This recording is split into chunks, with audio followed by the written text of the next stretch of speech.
J'ai vraiment pas reconnu mon équipe, celle qui a fait le match nul incroyable contre l'équipe du Danemark. On a vraiment été mauvais dans ce match et faut l'admettre. Donc bien sûr, dans une petite joie, j'aimerais vous remercier pour les 500 abonnés. On est à la moitié de mon objectif des 1000 abonnés. Donc voilà, je vous laisse vous abonner pour ceux qui l'ont pas encore fait. Et on est parti pour ce débrief. Donc tout d'abord, on va voir le contexte de ce match. Avant ce match, la Tunisie, elle était deuxième du groupe D avec un point à égalité avec le Danemark. Et l'Australie était tout simplement dernière. La Tunisie, elle devait absolument gagner ce match si elle voulait avoir une chance de se qualifier au second tour. Et ce soir à 17h, la France doit absolument gagner le Danemark si on veut avoir nos mini-chances, même si ça va être très compliqué. Donc on va voir premièrement la composition avec Dahmen dans la cage, Dylan Brown, Meria et Talbi en défense centrale, Drager, Skiri, Leidouni et Habji en milieu, et Slitim, Sekni et Jebali en attaque. Donc la première mi-temps, la Tunisie elle part donc favori de ce match comme tout le monde se l'imaginait. Donc dans ce début de période, ce qui m'a fait peur avec beaucoup de déchets et les Australiens ils avaient la possession. On a commencé à entrer dans notre match environ vers la 20e minute, mais ça n'a pas suffi avec un but des Australiens de la tête à la 23e minute. Mais je le sentais parce que nos joueurs ils n'étaient pas forcément dans leur match et ça nous a fait les frais.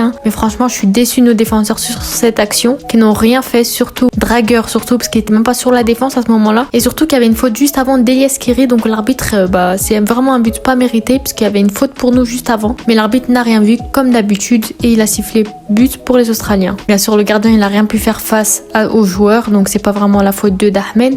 La Tunisie elle est vraiment molle sur cette mi-temps et ils n'ont rien fait de beau. Leur hype elle a tenu qu'un seul match contre le Danemark. Ils n'ont pas pu enchaîner une deuxième performance contre l'Australie. On a une défense pas organisée, ça se voyait dès le début et on peut le dire, c'est une mi-temps catastrophique. City n'a pas touché un ballon et c'est à ce moment-là que je me suis dit qu'il fallait titulariser Wahbi Khazri. On voit que le match il est tendu avec pas mal de fautes. Leidouni qui se prend un carton jaune en début de match. Donc voilà, le match est dans tous les supporters. Tout le monde retient son souffle pour un exploit tunisien. Le pays qui a tenu tête au Danemark et on se prend un but par un joueur qui joue en D2 japonaise. C'est même pas en Europe, c'est même pas en D1 japonaise, il joue en D2 japonaise. Et aussi il faut parler de Mohamed Drager. Écoutez-moi quand je vous dis qu'il est nul devant la cage, je vous dis pas n'importe quoi. C'est vraiment pas finir une action et c'est pas la première fois. C'est que des cacahuètes qu'on voit avec son club en Suisse où apparemment il marque à chaque match. Je le répète, cette mi-temps était vraiment pas la nôtre, il fallait titulariser Keshrida. En plus en fin de première mi-temps, on a Msekni qui rate une grosse occasion sur une reprise pas cadrée. À la fin de cette première mi-temps, la Tunisie elle annonçait son élimination, quasi sûre. À ce moment-là, j'y croyais encore parce que j'ai fait confiance en nos Tunisiens et qu'ils feront tout pour pas nous décevoir, à voir dans la deuxième mi-temps.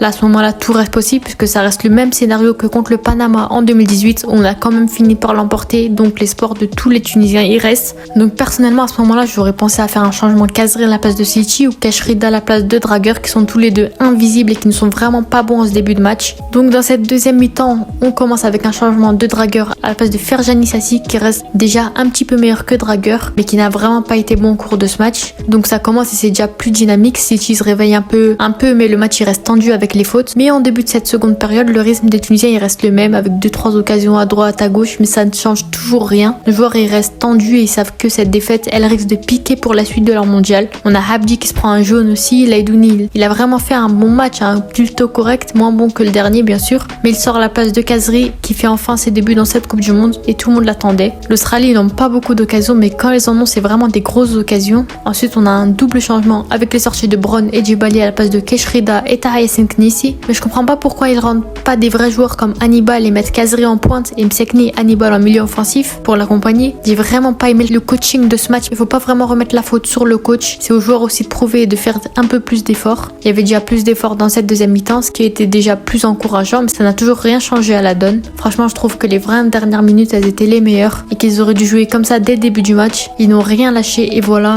mais en soi je trouve que l'entrée de Knissi a fait du bien et il y avait de la dynamique au moins. Enfin bref. Donc maintenant on va parler du match globalement dans son ensemble. J'aimerais revenir sur le point, le plus gros défaut de la Tunisie c'est leur finition. Non parce que là c'est trop de rater autant de ballons devant la cage. Si on avait des vrais joueurs qui savent juste marquer, on aurait mis facilement 2 buts juste en première période. Pour la composition, donc c'est un peu comme je l'espérais avec Sliti, mais au vu du contexte du match on aurait dû titulariser Ali Maaloul à gauche ou Keshrida à droite et Khazri qui aurait vraiment pu faire la différence selon moi avec des superbes centres de Ali Maaloul et au moins Khazri a de la finition, pas comme 80% des joueurs tunisiens. Il aurait pas dû faire rentrer Sassi et mettre un vrai latéral comme ça aurait été mieux je pense. Et l'arbitrage comme d'habitude, on aurait dû avoir 1 ou 2 penalties. Mais encore une fois, l'arbitre il ne voit rien et il ne siffle rien. Il n'y a même pas un seul appel à la VAR. Donc personnellement, je vais pas vous le cacher, je pensais que ce match il était réglé, qu'on allait faire 2-0 voire 3-1, mais ça ne s'est pas passé comme prévu et l'Australie elle nous a mis une correction. Faut le dire, je pense que cette défaite c'était une clim pour tous les Tunisiens, dont moi la première aussi. Et que nos joueurs se sont sûrement dit dit que ça allait être facile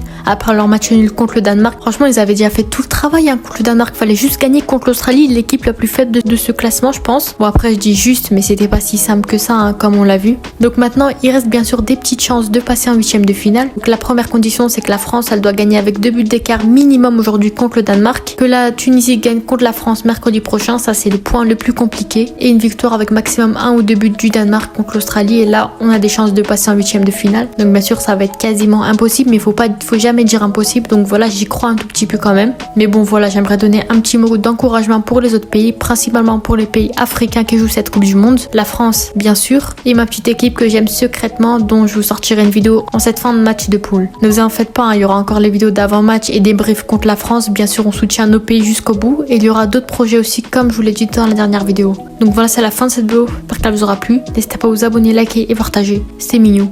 Ciao!